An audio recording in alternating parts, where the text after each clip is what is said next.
product is very, very impressive. Yes, there is competition, but there was always going to be competition. And as Musk confirmed, that we should be looking at Tesla as a market share progression in autos, not just the world of EVs, because they have to lose share in EVs, otherwise there is no EV transition. So that's itself. But I think I look at Tesla, so it's very much an engineering-driven, technology-driven firm, the way they operate. What is unique about Tesla, and very, very important, I think, is this model concentration, trying to get the maximum amount of market share out of a relatively concentrated product lineup, because that's the key to what I would call hyperscaling. In this video, more discussion around Tesla, their uniqueness, what they may or may not be doing wrong and right, and where to from here for Tesla stock. By the way, a massive thank you to everybody who subscribed to my exclusive content over on Twitter. There's now almost 800 of you. Really appreciate the support. There's plenty more exclusive content to come. The same is still true of Patreon as well. That's the only place you'll find my archive of over 300 exclusive videos, plus my Tesla fair value, formerly known as price targets, and optional access to my Tesla valuation model for supporters at the investor level and above. Wall Street is getting more and more bearish on Tesla after the company went through multiple rounds of price cuts, which ultimately hit its gross margins. Jefferies analyst Philippe Bourgeois is one of 7 analysts to downgrade the stock, and he joins us now. Philippe, great to have you here with us today. When you look through this most recent quarter for Tesla, dig into the numbers, and ultimately come out to the street, hey, something's going on here, not happy about it. What is alarming to you most about the company? Talk about leading the witness. What is alarming to you? I mean, yes, please tell us what you're panicking about most. Should we panic too? If you're panicking, we'll panic. So what are you most alarmed about? Please tell us more. Well, I think there was, even though there was not the main scenario, there was a scenario that maybe Q1 would be the trough in margin, and from there we can see an improvement. I think what worried me a little bit is when the CFO who told us early March that there would be 20% gross margin, they missed by 1 point, all happened in the last few weeks of the quarter, and it seems like a lot of it seems to have been pricing. And we saw initially a lot of elasticity response to the price cuts, and it seems to have kind of softened as the quarter progressed. So there's a question mark still around, though, how responsive demand is to the price cuts that we're seeing right now. And if there is a demand problem, Philippe, it's Julie here. What is the demand problem? Is it competition? Surely that wasn't a serious suggestion, that Tesla would have a demand problem because of the so-called competition, the likes of which, A, can't produce enough vehicles. Shout out to the Hummer EV, 2 delivered in the first quarter of the year. You did it, Mary. Or maybe a better selling electric vehicle such as the Bolt, which GM have just announced they'll stop producing at the end of this year. I wonder if Julie is going to mention interest rates, recession fears, consumers putting off big ticket purchases for now due to the uncertainty around the economic environment. Is it just, that the Tesla's not as sexy as it once was? Like, what's going on there, do you think? At least she's asking the questions, but it's a little puzzling. Most people kind of not asking the most obvious question. Could it be that people are fearful of a recession? Interest rates have gone up in absolute terms at an unprecedented rate. There's a lot of uncertainty. Most people expecting the US is headed into a recession. The Fed doing their best to literally destroy the US economy, destroy the housing market. I mean, it's really, really odd. In related matters, maybe some of you guys have heard about the adpocalypse on YouTube. Many YouTubers finding that in the last few months, their ad revenue has collapsed. Now, why would that happen? Spoiler alert, companies are fearful of a recession, shit's hitting the fan, interest rates are higher, companies are cutting back their ad budgets. Companies that have ad budgets, I mean. This isn't just affecting the US, but in the US specifically, the cost of just about everything has gone through the roof. Whether we're talking about eggs, milk, rice, flour, like you name it. These are dire economic times. But that's too obvious and simple of an explanation. Must be a lack of demand, or Teslas aren't sexy enough anymore. Yet despite that, the data paints a different picture. Now, I know it's a little bit small, it's cold, don't judge me. Let's get in a little bit closer here.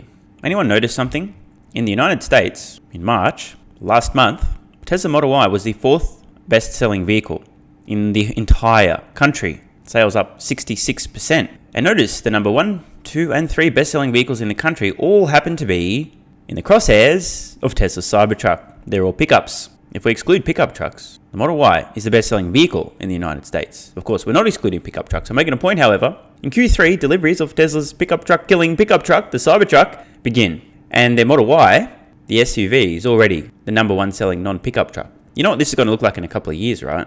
And remember, Tesla's still ramping up production of the Model Y in Austin. Also in Berlin. We'll get to that in a moment, but this is still early days. People amazingly losing all sense of perspective here. it's very likely that a year from now, Tesla's Model Y will have pipped the Ram pickup truck for the 3rd spot, maybe even approaching the Silverado in the number 2 spot. This will entirely be dependent upon how many Model Ys Tesla can produce at their currently ramping Austin factory. And remember Berlin, the factory that's still just ramping up, still nowhere near peak capacity, still very early on. Tesla's Model Y was Europe's best-selling car of all kinds in Q1 2023. Not electric vehicles, period.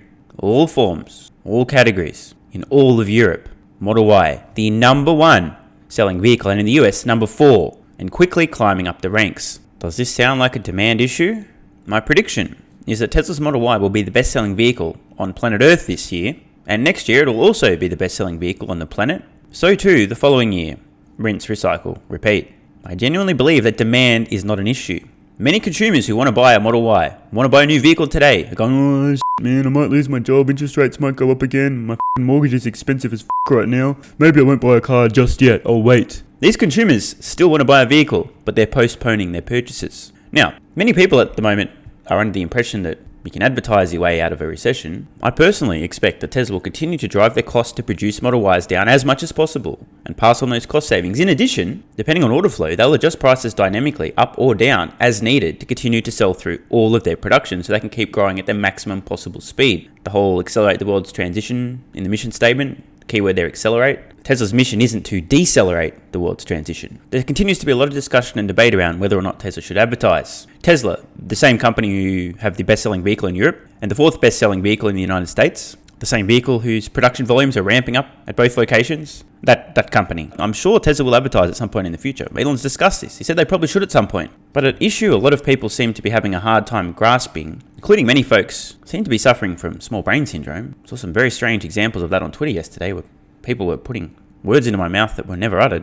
I won't name names. I don't want to direct too much vitriol to these morons, but I'm happy to give Tesla the benefit of the doubt that they'll know if and when to pull the trigger on advertising. And I don't mind suffering a little bit of margin loss over the short term to keep selling through volume. I think the folks who are particularly butthurt right now about Tesla and why aren't you advertising Tesla? Why don't you sell your vehicles for 20% or more? I'm pissed off. I thought the margins would be high forever.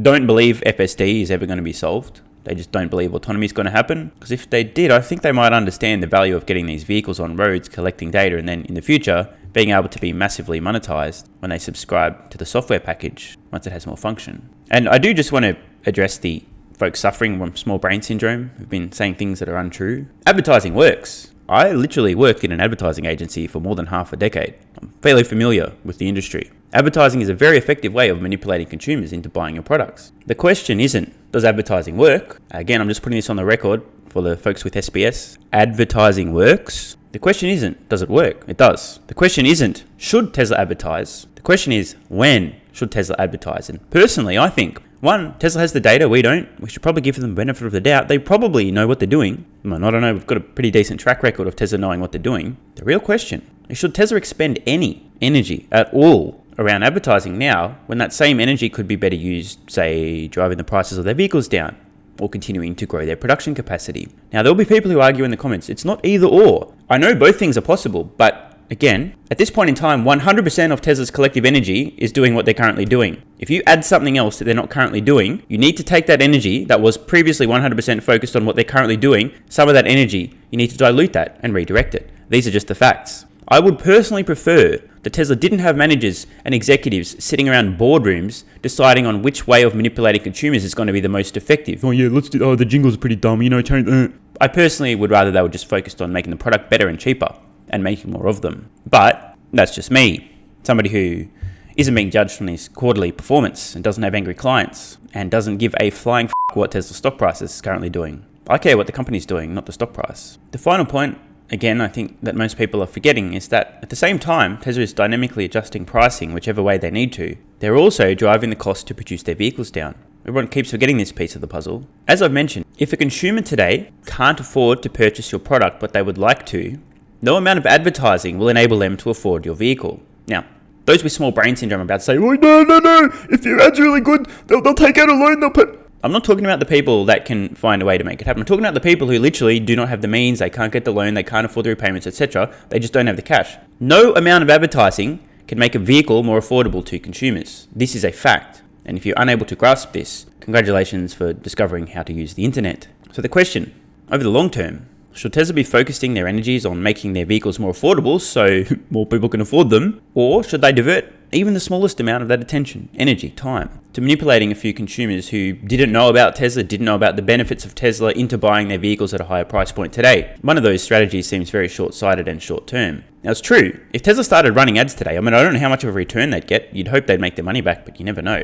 There'd be a load of consumers who didn't know anything about a Tesla or didn't realize they could charge them overnight, blah, blah, blah, and I'm going to buy one. So advertising would certainly encourage a lot of consumers who today can afford to buy a Tesla but aren't going to, don't know they want one, etc., would encourage a few of these folks to buy one. No question. But that doesn't address the issue of the millions, tens of millions of consumers Tesla plans to sell vehicles to in the future who cannot afford them today. No matter how good your ad is, if you can't afford it, you can't afford it. P.S. 1-2 years from now, when Tesla continues to sell through all their productions and their margins are back around the 20+% level, mid-20s, I don't think you're going to hear too many people managing money for others banging the table that Tesla should start advertising again. I have a funny feeling they'll forget about this entire episode. Time will tell. You guys and girls may not be aware of this, but occasionally I say words like fuck, shit, cunt. In fact, I say those words quite often, and every time I say those words in a video, which is 99% of the videos, I drop at least a few F-bombs, I must manually label that I have some cursing in the video. Even if I bleep it out, it's still there. The algorithm still knows I said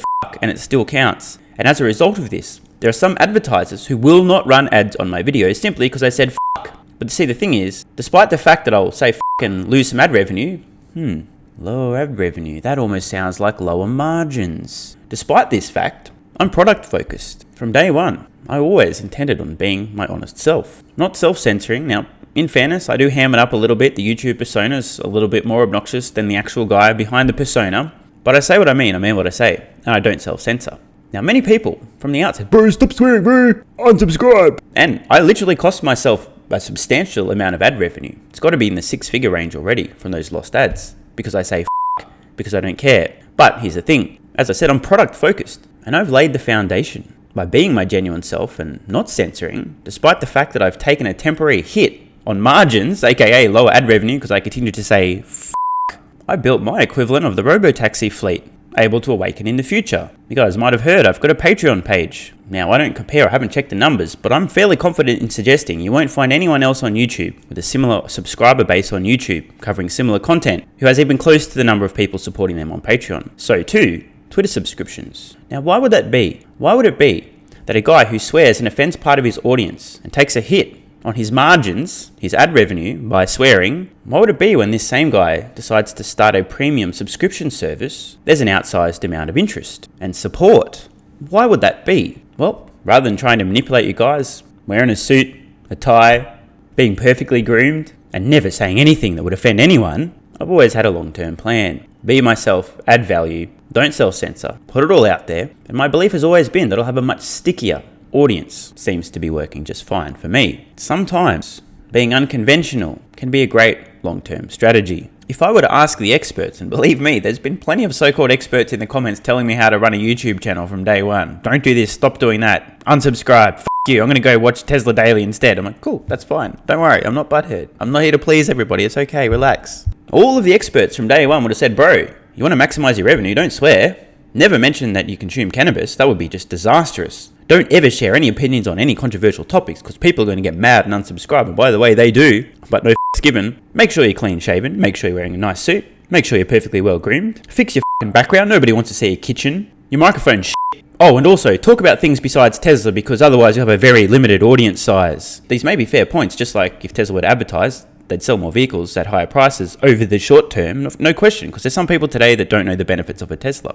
Yet, by forging my own path, I think net, I'm actually coming out much further ahead than everybody who's doing everything by the book, conventionally. To conclude this very long-winded rant, despite people yelling at me from day one, hey Stephen, you're doing it wrong, and I have been doing it wrong according to all conventional wisdom, despite that fact, I think I'm actually doing it right. You're still watching.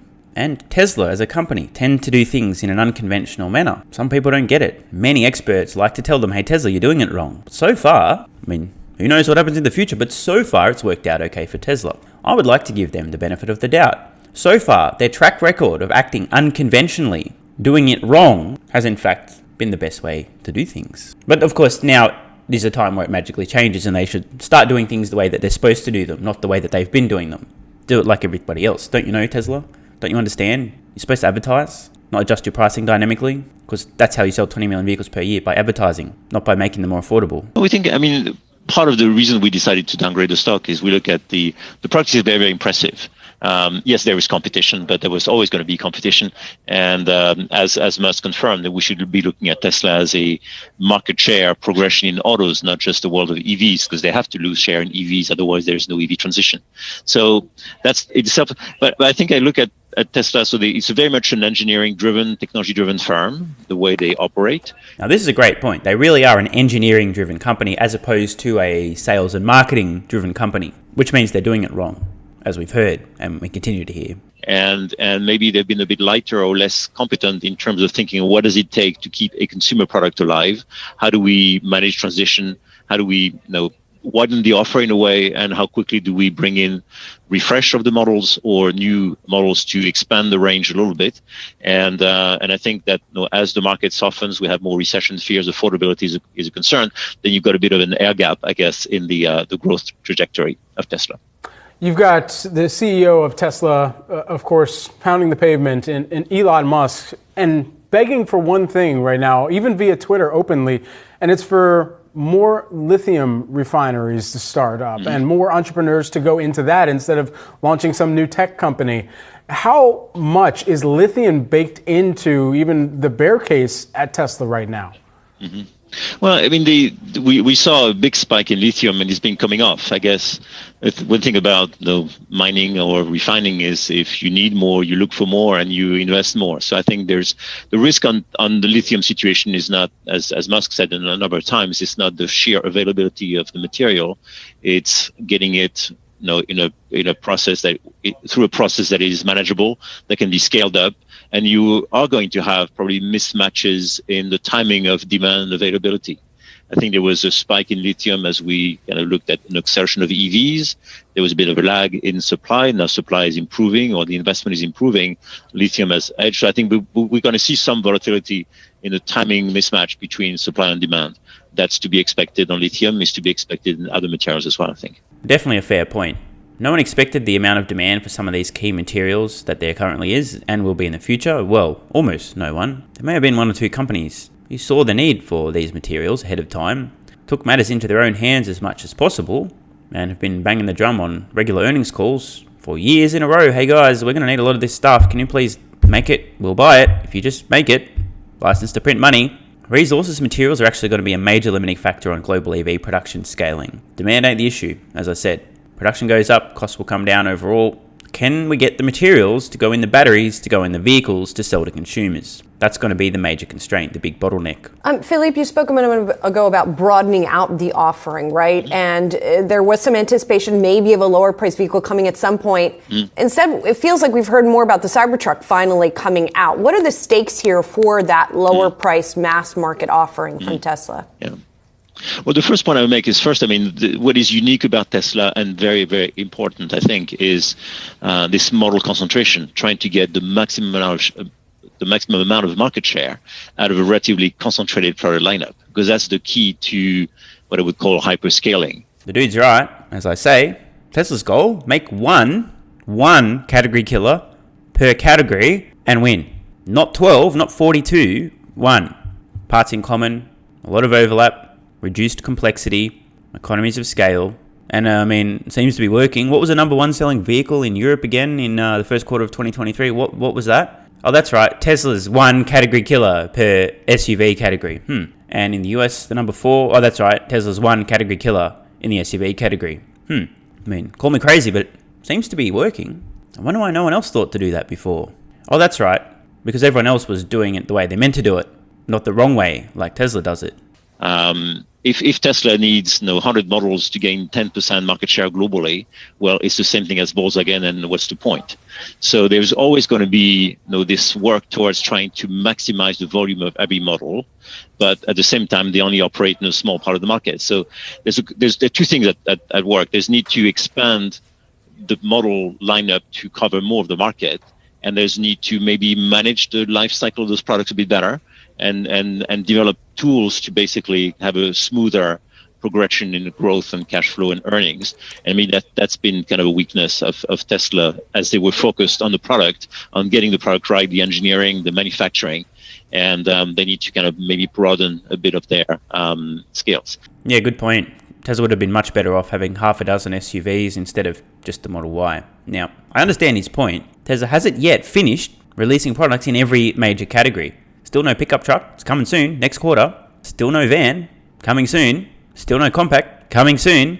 But you see, Tesla's already been scaling as fast as they possibly can. Prior to now, new products would have just meant taking cells from their existing products, like, the Model Y, number 1 selling vehicle in Europe, number 4 in the US, that vehicle, yeah. Imagine taking away battery cells from that vehicle so you could make 12 other different variations. Tesla's been timing this quite strategically. If they had the capacity, sure, they would have released a bunch of vehicles simultaneously, but they don't. They've been very strategic and intentional with the timing and the different product introductions. But all that's really left, the pickup truck, a van, a compact, done. Now, Cybertruck is coming. We still don't know how much that product is going to cost, and whether it's a $50,000 truck or a $100,000 truck will have a major impact, of course, on the volume. And hopefully we get more of that sometime in the third quarter. Yeah, Philippe, just quickly, is there anything that you think could reverse the recent slide in the shares in the near term? Well, I think we need to see, at some the elasticity kind of respond, and we need to see the work. I think what's happening at Tesla is effectively that they're growing. They need to, on our numbers, they need to grow 30% per annum to actually absorb the fixed costs they built up to make more cars. So for them right now, they're in a phase where they need to get that growth, because that avoids being the fixed cost being a headwind, and that volume growth also gives them an edge to reduce variable cost.